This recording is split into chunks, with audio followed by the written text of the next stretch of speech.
Action. Welcome to Vielle's Google Hangout, 11th of April, 2019.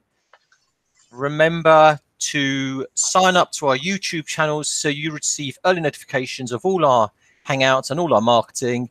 Remember, this is CPD accredited, so if you want to get a certificate, just email us afterwards. Remember that we are on a podcast later. So when you're sitting on the tube going home later and there's someone opposite you looking really interested in what they're listening to, they're probably listening to a Vielle's Google Hangout of today. And so don't grab their headphones because you're probably listening to it as well. Sign up to receive all our emails so you get all our sales, all our news. And remember to click the on-screen notification button on the viellesales.com website, bottom left, so you receive a pop-up notification on your screen of everything we're selling. Now, today, we're going to do, this is new for us today because this is the first Google Hangout on a Thursday. So that's the first thing. And the second thing is we're going to talk about PR today, everyone. And we have two fantastic guests. We have Tali Robinson and Tal Donahue. A little bit confusing that, but Tali's a lady and Tal is not a lady. Now, I'm going to show you. I can stand up to prove it if you like. Yes. We may ask you. Now, I've actually got I'm just going to share my screen with everybody. Can everybody see that screen? Right. This is Infinity Global. Sorry, what is it? Infinite. Sorry, that's not Infinite Global. Sorry, I do apologize. This is Infinite Global, which is an award-winning communications firm providing PR. And we're hoping that there are people out there watching today who are going to learn all about PR. And Infinite may better help you. So this is Infinite. This, if I can introduce you, is the senior team. And here you can see is Tali Robinson. As everyone can see, here's Tal. Now, I couldn't help but notice, right, that Tali Robinson has got her arms crossed, as has Sophie, as has Kelsey. I thought that was quite, but none of the men have. Have you noticed that? I thought that was quite. So, and then I thought, well, let's have a look up Tal. And guess what? Look, Tal's got his arms crossed. Well, actually, so if I can, so then I decided to look up what does that mean, and it says, look at this. This is psychometric. It says crossing the arms across the chest is a classic gesture of defensiveness, and this defensiveness usually manifests as uneasy, shyness, or insecurity. You're not uneasy, shy, or insecure, are you? Not that we know of. As I said, we're probably in the wrong industry if we were. Yeah, I didn't think you were, because we met in Mippian a few weeks ago. It was very nice to meet you guys. Shall I let you tell us? Let's jump straight into a bit of PR, okay? As you're the experts, do you want to tell us about the business? And remember, everyone's listening and watching, so no folded arms. No folded arms. I can confirm their arms are not folded, everyone. Thank you, Neil. Thanks for having us. Yeah, as you rightly say, PR is one of our main services. In terms of what we do, we broadly split it into 3 areas. So PR being one, brand is the other, and content is the third. Our kind of sweet spot is where all 3 meet in the middle, and we're able to advise clients on the full range. And we have been around in the UK for about 25 years. We merged about 4 years ago with a US outfit. So we have offices now in London, New York, Chicago, San Francisco, and Philadelphia. There are about 25 of us in the London office. And in terms of the sectors that we cover, property and real estate is a big one for us. We also work with a lot of professional services firms, and our roots have always been in professional services, including legal, accounting, and so on, as well as corporate and wider financial services. And essentially, we have, well, 2 types of clients. We like to think very ambitious businesses who come to us who are trying to take their business to the next level, and we help support them on a proactive level in getting out their news and their expertise and their ideas on their industries to promote what they do and to improve their profiles amongst various audiences. And then very often we get clients coming to us for the opposite reason, which is that they are trying to stay out of the media. And that's a different way of tackling things. And that might be where they've had some bad news, something going wrong, or they are trying to change the industry's perception of what they do or who they are. And on the property side, which is most relevant for this audience, we have worked with over the years with everyone from the likes of the big agents, the JLLs and DTZs of the world, right down to residential agents, small developers, commercial developers, planning consultants, advisors, architects, and then everyone on the advisory side from law firms and so on. On the development side, it's also worth chatting about what we've been doing. Yeah, so you mentioned off the bat, Neil, that we met down at MIPIM this year, and one of the things that we did at MIPIM was to launch essentially a new service for the development industry, which is based on placemaking, and there are kind of, what does that mean? This is the big question, you see. What on earth does placemaking mean? And we did some research last year actually, and produced a white paper, which we published at MIPIM 2018, which asked that explicit question, and no one seems to agree what on earth it is. There are a few definitions, things like creating an environment which people just like to be in, and how do you go about doing that from a development perspective. But we think it's more about how do you build a place that has an identity that people feel like they're a part of, creating a bit of community feel. And that's very much what we do with our branding work as well. It's just in the corporate environments, but you can transpose that into the real estate and development world as well, creating spaces and places that people feel like they're a part of. And that's a brand question for us. Oh, sorry, are you talking about physical spaces, or you're talking about spaces as in entities? Physical spaces. So it could be a large development, multi-purpose development, incorporating resi, commercial, retail, office space, all this kind of stuff. And then really importantly, the public space between those two, and how do you bring the identity of the place to life in those areas. But it might also be the office space, in this room that we're in. How do you make sure that the working environment in the office is reflective of the brand values that the organization has, and that's where our brand team comes in a lot with our clients. We normally talk about our property that we're selling, and then we come back to the guest. But can I just ask you two things before we do that? Tell everyone what things have been going on at Singer Vielle. Tali, you have led award-winning campaigns. Yeah, give us an example. Just trying to understand. Are you allowed to say? You're not allowed to say. Maybe you're not allowed I'm trying to think of some we can mention. Oh.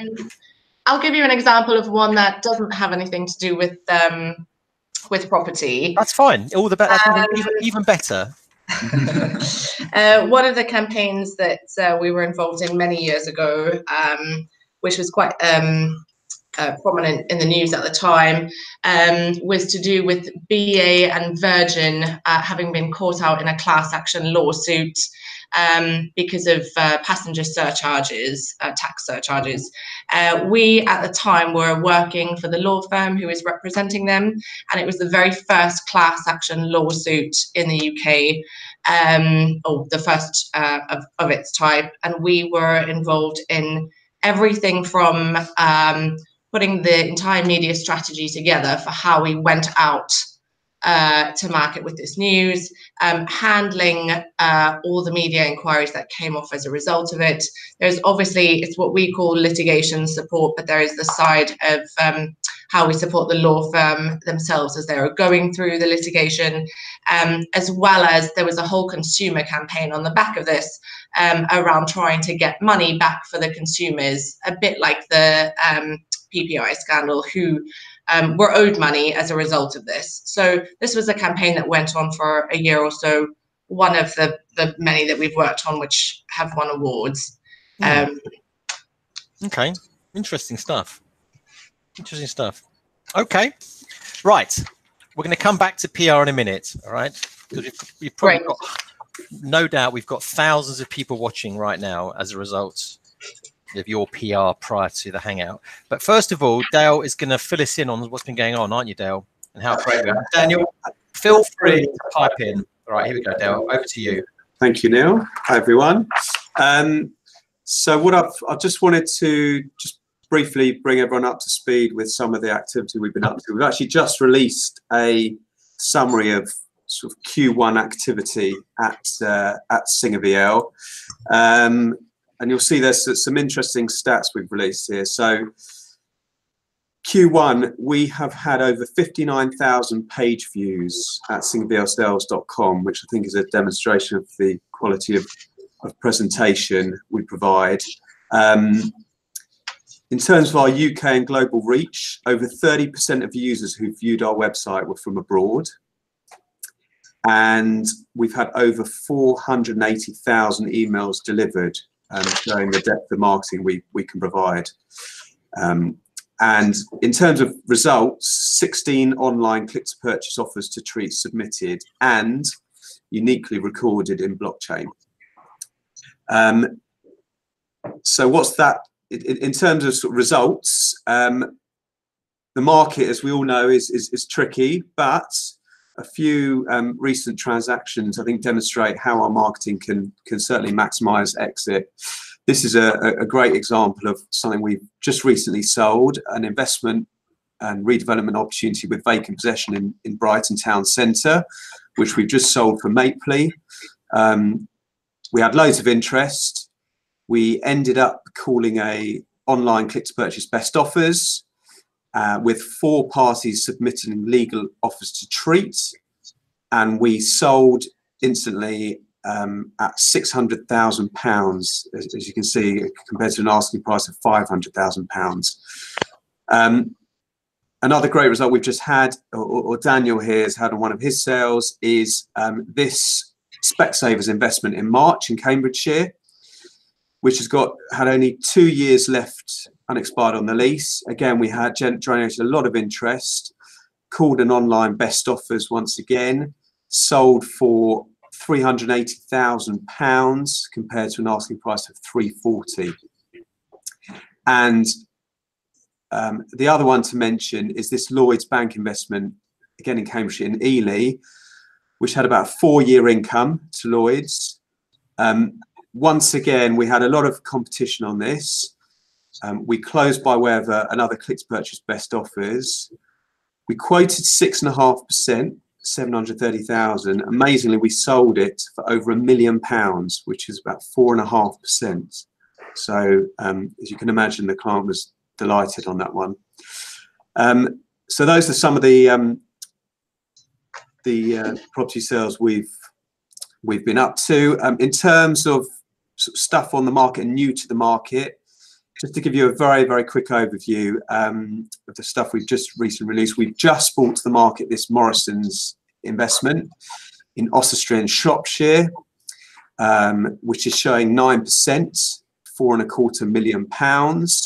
So as you'll appreciate, highly secure income, town centre freehold site. We also have this interesting retail and residential investment in Chislehurst, which I'm sure you'll know is an affluent London borough, which we're quoting 950. And as you can see from this aerial, big undeveloped site at the rear, so development opportunity. We are also offering this W.H. Smith's investment in the southeast town of Bicester, where we're showing 7%. We have a highly secure income in Richmond, let to EE, with about 8.5 years unexpired. Prime investment, where we're quoting 4.5%. In Sutton Coldfield in the Midlands, we've got a bank investment let to Bank of Scotland. Again, this is an interesting site, substantial site and car parking at the rear. VAT-free investment, where we're quoting £950,000, reflecting 8.3%. Up in Aberdeen, we've got a long income industrial investment with 15 years unexpired without breaks to a highly established tenant with some future redevelopment potential, where we're quoting 9% going to a guaranteed 10% on an RPI increase next year. In Windsor, we have a shop right in the town centre, yards from the castle, 100% prime, led on a new 15-year lease from March last year at 6%.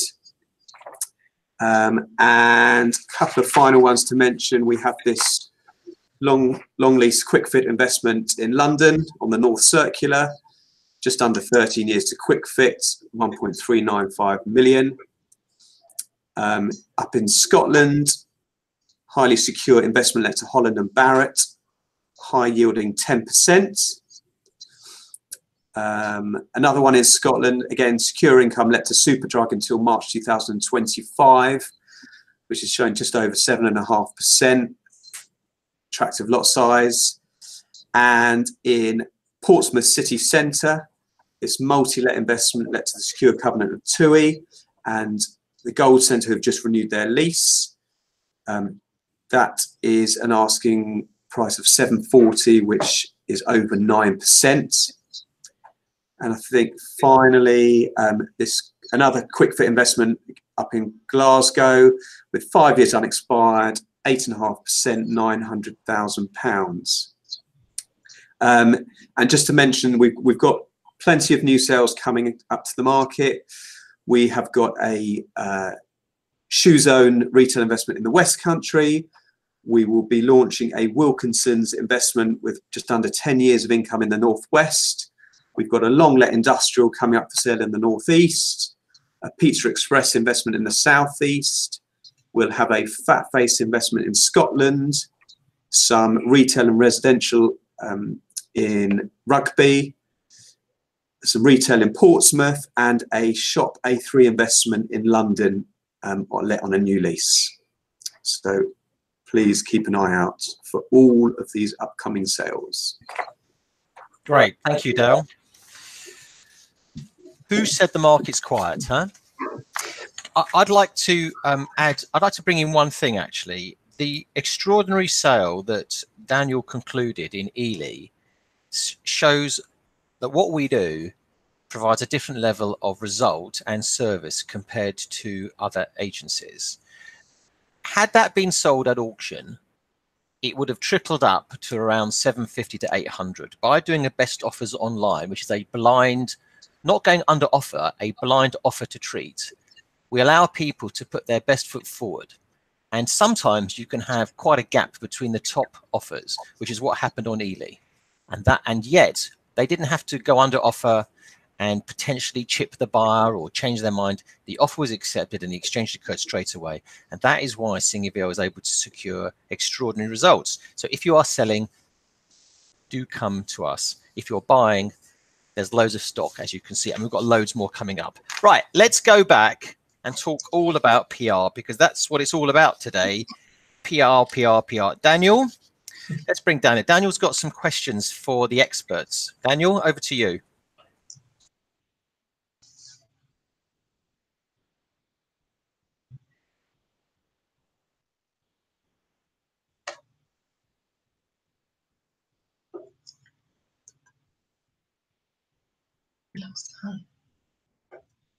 Can you hear me? Oh, now we can hear you. Sorry, Dan. You dropped out then. Okay. No, the first question was about grabbing people's attention. Nowadays, we're bombarded with ads everywhere we look, from banners on emails, pop-ups on websites. Even when I'm driving, I'll get a pop-up on Waze with an advert. And it's just caused people to ignore adverts. I know I do, especially when it comes to pop-ups. And I just wondered if you had any interesting ideas about how to grab people's attention, or if you think if you actually think it is getting harder. It's an interesting one. I think you've single-handedly just proven the merit of PR. Advertising and marketing are obviously part of the same kind of mix in terms of communications as PR, but we like to see ourselves as being pretty different to those disciplines. And one of the reasons for that, and one of the value adds that we think that PR can bring, is that it's not advertising. As you just said, you respond to adverts in a certain way. You know that you're being sold to. Whereas if you have, if you take adopt a PR strategy, the goal of that is to use the media that you know your audiences are already reading and position yourselves in that media and get the third-party validation that being there gives you. So if you're reading the Times on a daily basis, who is it from the property industry, for example, that crops up in the Times all the time? Or who is it that's in the latest Property Week feature on the industrial and logistics market? And very often they're not the guys that are advertising. Sometimes they are, and sometimes advertising alongside those features can get you in the door to get commentary and to get profile in those features. But we think that adopting kind of more of an editorial approach and getting that third-party validation from the reporters and from the publications cuts through the noise, because it's what people want to read and engage with in the first place. And as Tal says, Daniel, I think the whole PR as an industry was born out of the fact that consumers became tired of advertising. They knew when they were being sold to. So from a kind of B2B, from a business perspective, experts were able to position themselves within journalist articles as being thought leaders on particular topics.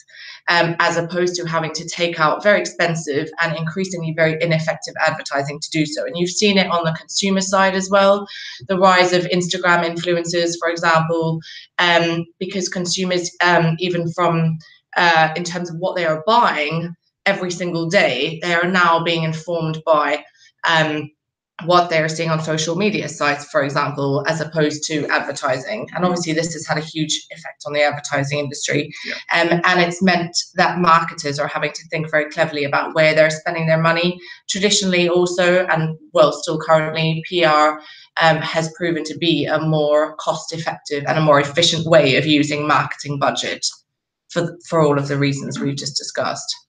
There is another element to this, and Tali kind of reflects on that when she mentions influencers, because previously what you had advertising as a route to talking to your audiences, and then you had PR as a route to talk about your audiences. Now what's happened is that digital has come along and disrupted that.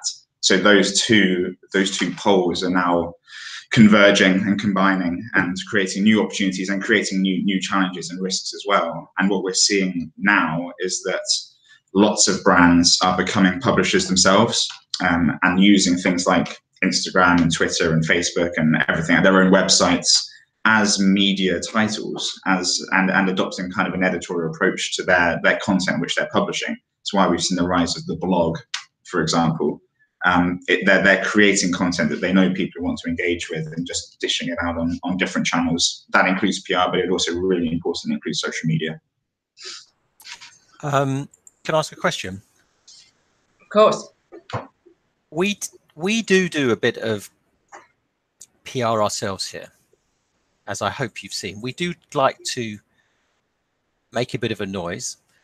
I've definitely seen that the best coverage you can get is when someone writes about your business, whether it's about blockchain or AI or auctions, etc.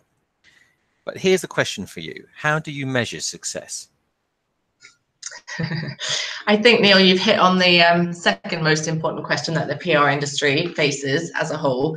Again, if we go back to the days of marketers spending their money just on advertising, it was very easy to see what their ROI was. And even in the very early days of PR, and I think some consultancies still do this, you would measure your return on investment for a piece of coverage by simply working out what it would have cost you from an advertising perspective and multiplying that by a value which, you know, was pretty randomly assigned, but was to do with the editorial credibility that you got by the fact that you'd been written about.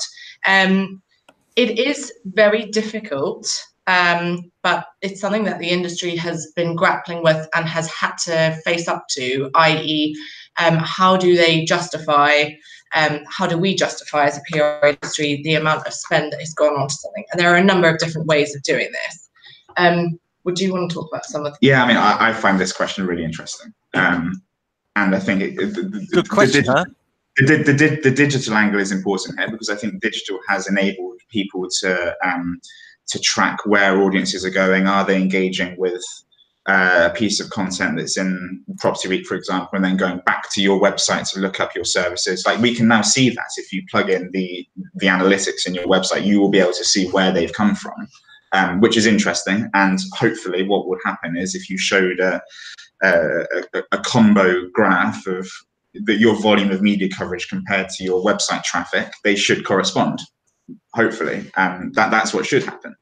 It doesn't always, but that's what should happen. So digital has enabled us to measure in new ways. However, I think PR will always be more of an art than a science. And, you know, I was having a conversation about this just yesterday, and everyone accepts that if a crisis hits and there's loads of negative media coverage about your brand or a development that you're working on, for example, we all acknowledge that that's a bad thing. That means, by extension, that having positive media coverage should innately be a good thing. So it can at times be a bit of a leap of faith. But I think most people accept that PR has a value, or at least having that third-party validation or third-party critique of a brand has a value in it, but it is incredibly difficult to measure. But I guess the way that we always go about it is, when we first start working with a client, we set objectives and we set KPIs in line with whatever their business goals are and their business strategy. And we say, look, here's what you want to achieve as a business. Here's where we think that PR can play a role, and here's how we're going to measure progress against those objectives. And that then is how you measure it. That might be increased sales at the end of the program, or it might be conducting perceptions audits and see how far brand recognition has increased over the course of the program. So there are lots of things that you can do, but I think setting objectives at the outset is really the answer.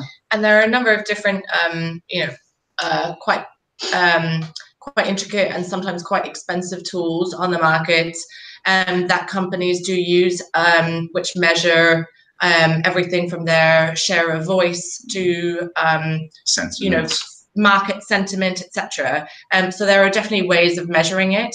Sometimes it can be very costly, and our view has always been that that is money that could be well spent on the campaign itself, rather than working out the exact ROI. However, we have used these tools before. We sometimes do, but as Tal said, we will set KPIs with clients where whatever we are doing is essentially trying to drive forward their business in a certain direction, and we will have metrics we will have to hit in order to do that.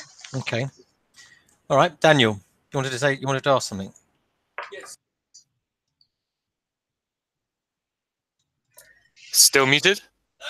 Oh, no, you're off now. Yep. I'm back on. Great.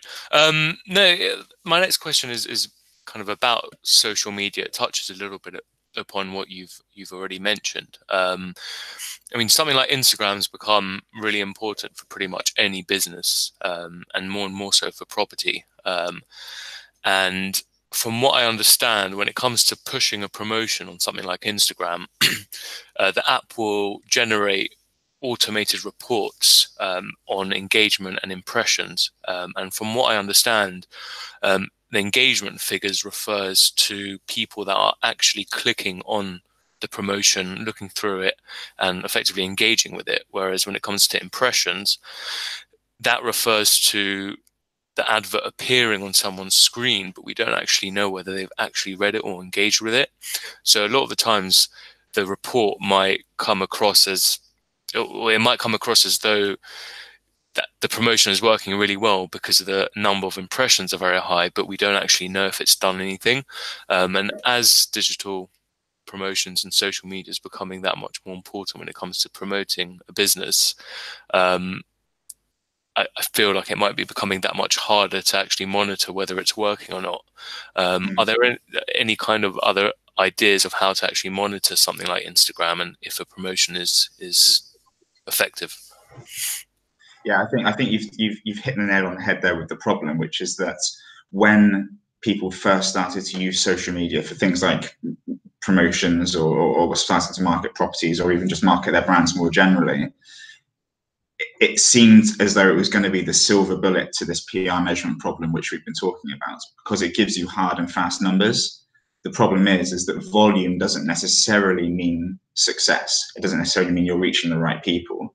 Having a huge number of likes or retweets on Twitter, for instance, doesn't necessarily mean anyone is actually having a more favorable view of your brand or of the properties that you're looking to market or anything like that. It's just numbers. So the answer really is you have to target the audience that you want to be reaching. If you get, say for instance, we have loads of clients that come to us and say, we want to increase our social media following. Okay, why? Like, why do you want to increase your social media following? You've got 300 followers already, and they're all the right 300 people. That's really what matters. Is your content reaching the audiences that you actually want to target? So we would always say you have to work at the start of a marketing push or a PR program to analyze who your target audience is, where they are. They might not be on Instagram. They might all be on Facebook. They might not be on social media at all. So we've got to build the strategy to reach those target audiences. And then you can start to measure things, like I said, like click-through rates are a good one.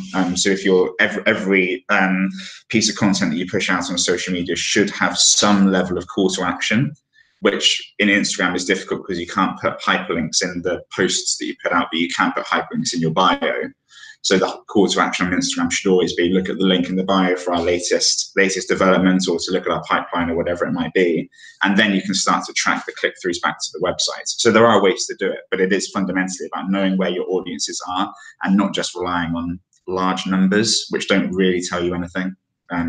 If you get one retweet from the right influencer, that's better than 500 retweets from the wrong people.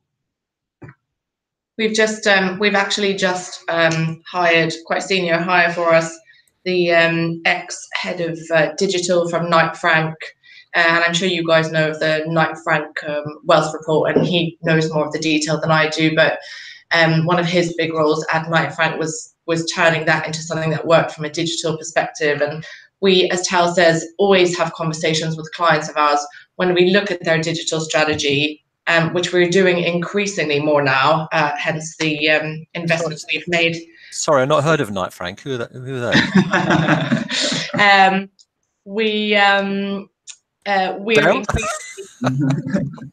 We're increasingly advising. I've not heard of them either, but just did well in the interview.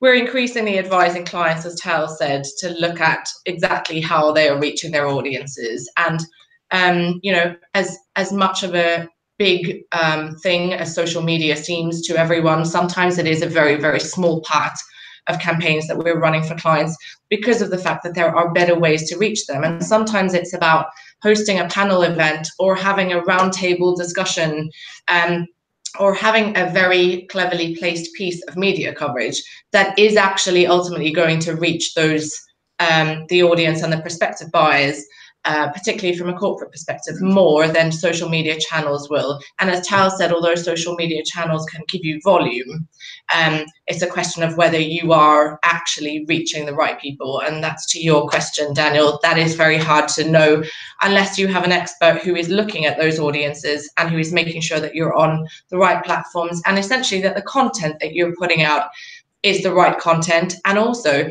that it's not just a case of putting out content, but that you're engaging with the right people on those channels. And that can be a full-time job for many, many people.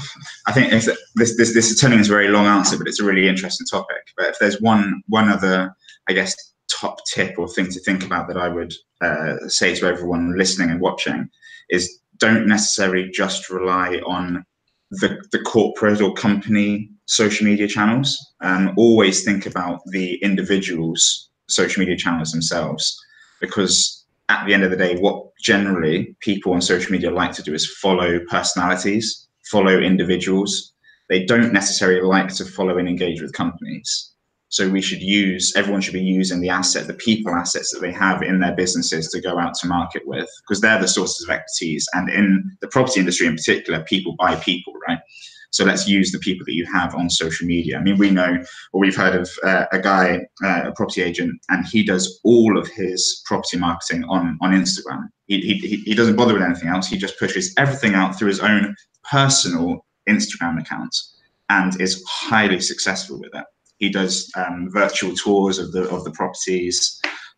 He gets all of his, or a large proportion of his inquiries come through Instagram, but that works because it's a personalized approach. And like I said, people buy people and people follow people on social media. So always think about using your spokespeople, using your experts, using your individual ambassadors as your champions on social media, and don't just rely on the corporate accounts. How, I know, Dale, you want to ask something, but can I ask you, having been leaders of marketing and online engagement in the property industry, even now in 2019, the industry is not really engaged with social media. If you go to a firm like that one you mentioned, who I don't know what, they'll have a Twitter account, and there's probably some marketing person sitting doing tweets for day long. I guarantee the agents aren't, and I don't think actually they're engaging. We do it at Vielle, but I'm to be convinced that social media has a role in the property industry, to be honest with you. Certainly at the moment. And we've been doing it for some time. So that's my view, for what it's worth. Right, anyway, Dale, you got a question. Yeah, I just wanted to get your, I was just interested in some of the reputational challenges that those in the property market can sometimes face. Like you said earlier, when sort of a crisis hits, or part of your role is keeping people out of the news, not in it.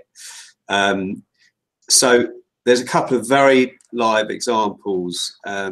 We're just interested in sort of how you go about combating sort of public controversies. One first, which was all over my newspaper this morning when I was on the train into the way to work, is what's going on with the Dorchester at the moment, which, as I'm sure everyone will know, the hotel, there's swathes of companies boycotting the hotel due to the owner, who is Brunei, announcing some shocking anti-LGBT laws. And in fact, I run a charity outside of work. We have an annual lunch at the Dorchester for 500 people every year. We've had to cancel it this year, or relocate it due to just the Brunei's just shocking stance on these things. And this has obviously had a huge impact on the hotel. I actually feel really sorry for the staff, because I'm sure none of them share his views. But so that's one, and the other one, which has been very current, is I don't know, people saw a developer had some terrible press recently on one of their developments in London, Henley Homes, because they were accused of segregating children in this development, with the private flats having access to a communal area for children, and then those in the social housing element actually being physically blocked off from this area. And there was a huge public outcry, and now they've done a big U-turn and they're all allowed. So just interesting how, you know, when companies are faced with these challenges, how sort of you step in and assist, I guess. Yeah, they're both very, very interesting, very topical issues, and ones which we've been debating in the office over the past couple of weeks. I don't know if you saw Sam McCleary's article or column in Estates Gazette. She's the new EG editor, taken over from Damien, and she wrote a big piece last week about the property industry's reaction to the new laws and their boycotting of the Dorchester. And I think generally everyone has, really commended the industry for stepping up. The property sector as a whole has historically not had the best public image when it comes to diversity and inclusivity. And I think this was almost the catalyst that it was looking for, to say, look, we are actually prepared to stand up and make changes, and there are certain things which are unacceptable. And the other example that you mentioned, Dale, yeah, that's an example of the kind of thing that an agency or a consultancy like ourselves would get called in for. Again, a really difficult one for a client to have to deal with, and a lot of what we have been talking about when it comes to placemaking is about this, is when you are creating spaces as a developer or as an investor for a developer, how do you make sure at all stages of the property's life cycle, from planning, from pre-planning application right through to while it's being built to when it exists, and there are different communities within the development, that things like this don't happen, and all the way through engaging with communities is becoming more and more vital for developers, or for anyone, for architects, for investors, for anyone involved in development. There are a number of things that our crisis experts would advise in terms of live response to something like this, but ultimately having experts involved right from the beginning in terms of both coming up with the brand and an identity for a development, but also understanding and starting to lay the roots and engage with those communities can obviously prevent things like this from happening further down the line. And that's one of the key things to crisis management, is as much as there are individuals like ourselves to pick up the phone to when things do go horribly wrong, we are increasingly advising clients before things have gone wrong on what plans they need to have in place and how they should be prepared to deal with things like this, because it is very difficult to deal with it successfully without having plans in ahead of time. We were talking about this earlier. Yeah, I mean, the crisis preparedness thing is really important. I mean, when it comes to an actual live event or a live incident, there are mechanical things which crank into gear, which are kind of the same for most crises, whether we're talking about a data breach or a fatality on a construction site or anything like that. There are steps which you would take from a communications perspective, I mean, to mitigate the reputational risk and to make sure that all the various stakeholders are kept informed and communicated with transparently. And transparency is a really important part of all of this. But the crises are best managed if the prep work has been done before. So we know what the plans are for bringing the team together to respond in a timely manner. Everyone knows what role people have to play. There are potential reactive statements that have been drafted in advance and that can be then deployed to media when the Times rings you up for a quote on something. You don't have to scramble about hoping that someone's not on holiday and that you can get a line out of them. All of this kind of stuff. All of that work should be done in advance. One of the other things which is quite topical at the moment, again, I'm not sure if you have been following, but gender pay gap reporting is a big thing, again, which the property industry has been criticised for. I think the figures that came out last week showed that the industry's gender pay gap is at around 26%, and the national average is 18%. So, and apparently the gap has widened since last year as well. Now, this is another example of something that we'd advise clients on, and we are advising clients on constantly, is when it comes to having to report your gender pay gap, having procedures in place and very often proactively going out with your figures, even if you don't legally have to ensure transparency, and putting in place the measures that you need to show that you are addressing whatever pay gap exists. So that's another interesting one, which the industry, I think, has a long way to go in terms of dealing with. It's all about building trust at the end of the day. And I think for a long time, there's been an acknowledgement in the property industry that there is a lack of public trust, particularly in the development industry. But some people are taking some steps on this. So I don't know if you saw, but Craig McWilliam of Grosvenor has just launched a new campaign to kind of restore public trust in developments after facing some backlash on some schemes that they had in Bermondsey and elsewhere. So there is this acknowledgement that more needs to be done, and it is at the end of the day all about communications and transparency. And then can you also find the data to back up the points that you're trying to make? So I think Red Rover just put together a social value calculator to assess how their developments are actually impacting on the community infrastructure and the well-being and the work-life balance of people that live there. Now, if we can marry up what we're saying about the industry and saying that development has a positive role to play in the economy and in people's lives, and then you've got the data to prove it, then I think we're moving to a good place. But that's kind of the point about what our approach to PR is, which is you've got to practice what you preach. And because of digitalization and the fact that information is so readily available, and you've got new regulations like gender pay gap reporting coming in, which is enforcing transparency, you've got to back up what you're saying with what you actually do in practice.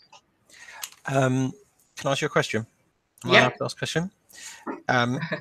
How do you deal with a journalist? How do you prep for an interview with a journalist? Because from experience, I've had a few journalists call me relating to blockchain. Did you know that we were the first in the world to do blockchain transactions in property? Have I mentioned that? I heard about this. We did know this, actually. Yeah, I like to mention it every now and then. But we've actually had, my experience of journalists has actually been quite mixed. I've had some great coverage where the journalists actually do listen. I don't mean to be rude to any journalists who may be listening, but journalists who do actually listen to what you're saying, and some who write, I don't know who they've been talking, it's as if they've been speaking to someone else. They write completely different to anything you've advised them.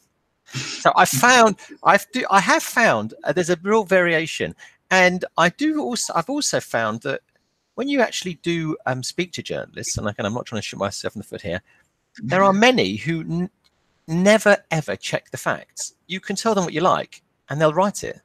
Now, I don't know whether that's to do with pressure their sides, but you must know all the tricks how to deal with those sorts of things. And I suspect that there are certain journalists who will be more amenable to writing a nice article about a client than others. I mean, I once got a call from a journalist. He said to me, I've got a gap this Saturday. I need an article. And I said, sure. So I gave him an article. He wrote the most scathing article, right? I'll never give him any story again, Peterbilt, ever. Because he was so rude. It was unbelievably rude. So why would you do that? Why would you do that? Anyway, so how do you deal with journalists? I mean, I think you're right in the one point that you made, Neil, in that journalists are under increasing pressure.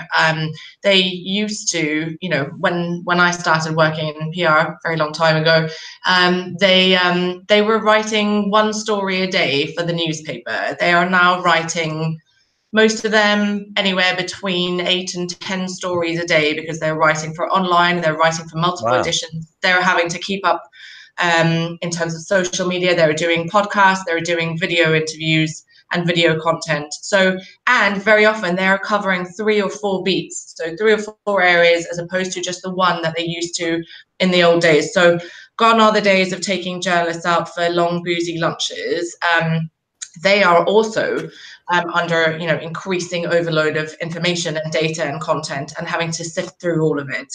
I can't comment on the rudeness part. I think I'd put that down to just every sector, certain individuals you'll come across. But I think in terms of preparing for an interview, it's about understanding who the journalist is. And this is something that if you have a PR agency, they should be advising you on. Obviously, if you don't, it is very easy to find this information online. Who are they? What kind of pieces have they written about recently? Do they look like they've done a bad job on anyone recently in terms of how they've covered them? Who is their audience? So that is, again, key, understanding who's reading the publication or who's looking at the outlet online. And then, we run entire, full day courses on this in terms of interview preparedness. So it's hard to sum up, but ultimately the key things are making sure that you understand and that you have ready your key messages. So having 3 to 5 key messages written down that you want to make sure you get across in the interview to the journalist. And this doesn't have to be, and it shouldn't be, about you and your company. It should be your views on the market or the industry or the questions that you know they're going to ask you about. Also, understanding what they are going to ask you is key. And again, this is something that a PR agency would do, is work out exactly what they're writing, how you could be positioned in it, and to make sure you're prepared for it. And then obviously there are many different kinds of interview. There is a face-to-face interview with the journalist.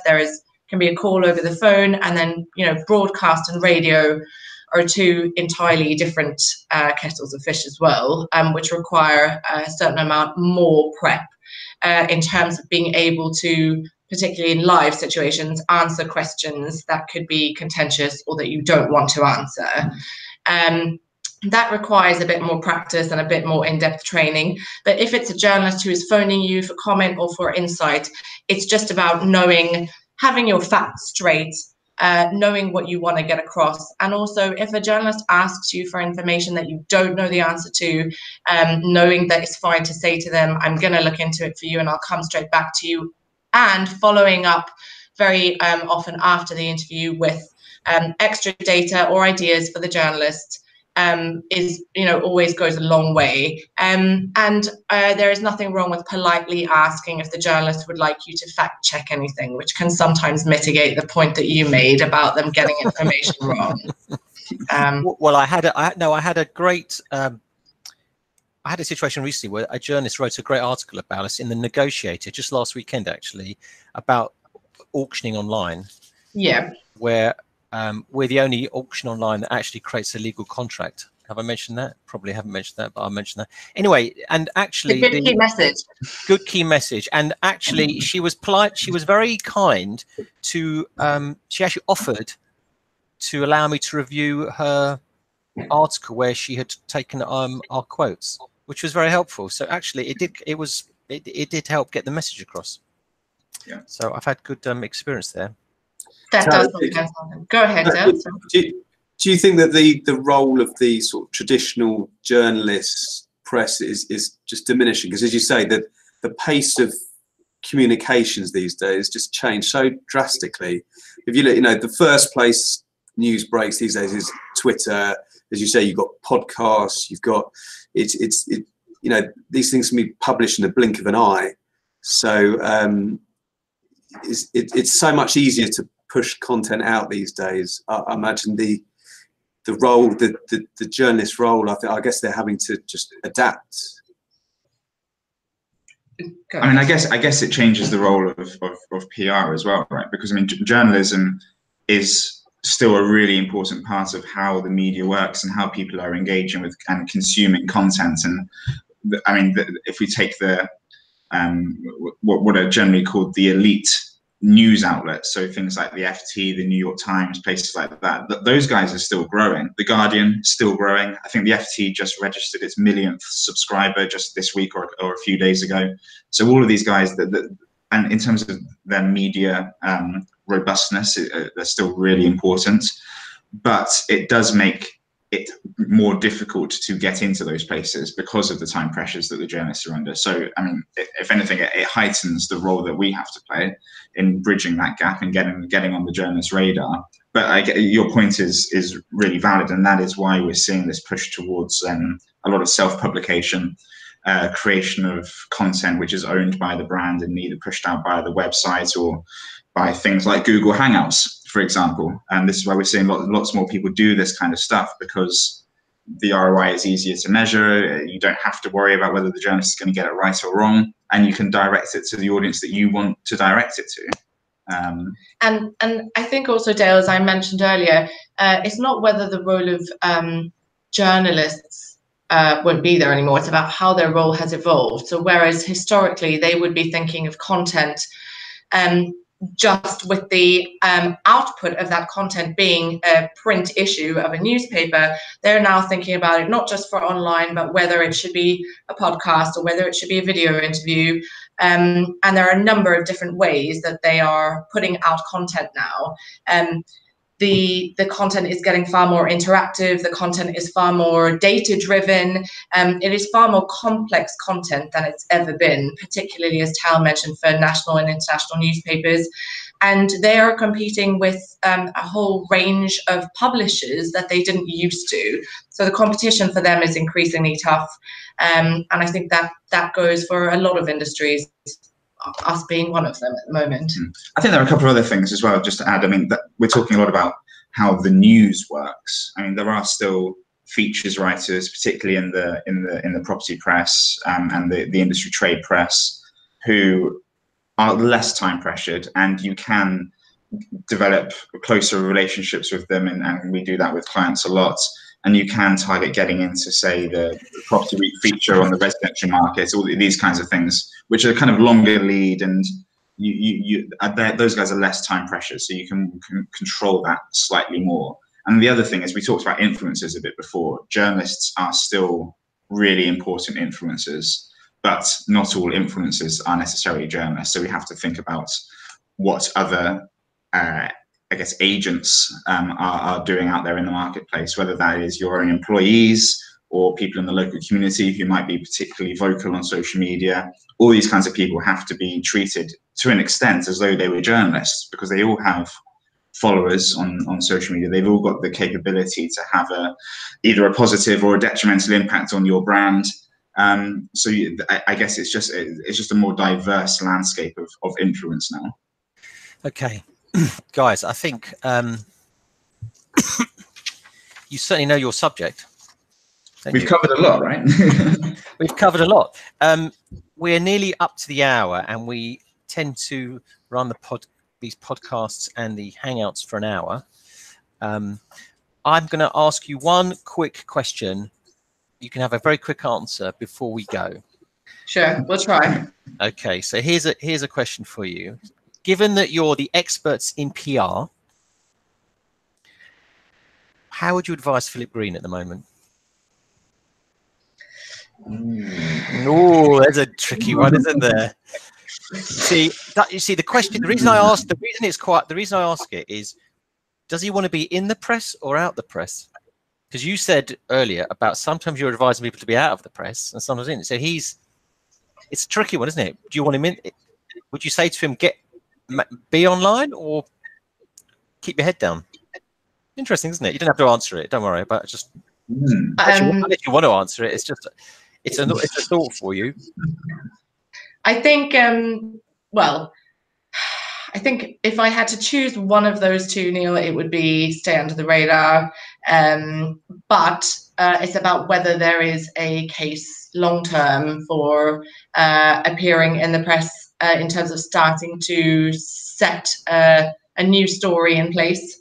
If there is enough to be able to do that, whether it's Philip Green or anyone else, then it makes sense. But sometimes it makes sense to lie low, particularly if there is a massive media storm going on. And you've advised people in that way before? Absolutely. Absolutely. And sometimes the immediate answer is to try and stay under the radar with a longer term plan in place to slowly start rebuilding a reputation in a certain way or take a reputation in a different direction. There are usually both, near term and long term solutions to crises that clients are facing. It all depends on the person. If we talk about individuals, it depends on the personal brand that they want to cultivate, right? Because I mean, you compare it to the likes of Mike Ashley. I mean, he clearly has a personality that he wants to curate and create that sense of him being the bolshy businessman that can own the high street and is not afraid to go out and do his thing in the press and doesn't really care what anyone says about him. That's a brand strategy that he's taken. I mean, he's a shrewd guy. He's not doing it by mistake. So it just depends on what it is that the individual brand wants to achieve, and if there is a business case for going out into the press or staying out of the press. Yeah, it is actually interesting. I went. I'm not going to name a name here. I went to a party about a month ago, and there was a very well-known lady who's on the West End stage, and she spent the whole party. I thought she was talking to someone, but the whole party she was just doing her, what do they call it, Instagram and her Facebook Live, and the whole time. In fact, I even saw her walk past the office the other week, and I thought she was talking to someone, and she wasn't. She was walking by, talking. Obviously, she was going to post it. It's non-stop. It's a job in itself, isn't it? It's amazing. The cult of personality. Anyway, listen, guys. Any last words from the experts, the property experts? No. Okay, guys. Well, look. Tali, thank you very much. That's really interesting. We've never had people on here before. I'm expecting our ratings online to rocket this afternoon. So we'll be in touch if they don't. But anyway, if anyone wants to be introduced to Tal or Tali and benefit from their expertise, we will be delighted to put you in touch. Thank you. We're expecting a call from Philip Green any time now. Whether you want to stay under the radar or over the radar. Okay, so we will put you in touch for free, no commission payable. So be delighted. So guys, thank you very much. Really interesting. Really interesting. Thank you for having us. Thanks, it was great. So thank you very much. We're gonna sign off. So thanks very much to you guys. That's a thank you from Dale Henry over there. Thanks, everyone. And a thank you from Daniel. And thank you from me, Neil Singer. And keep watching. Have a good day. Thanks.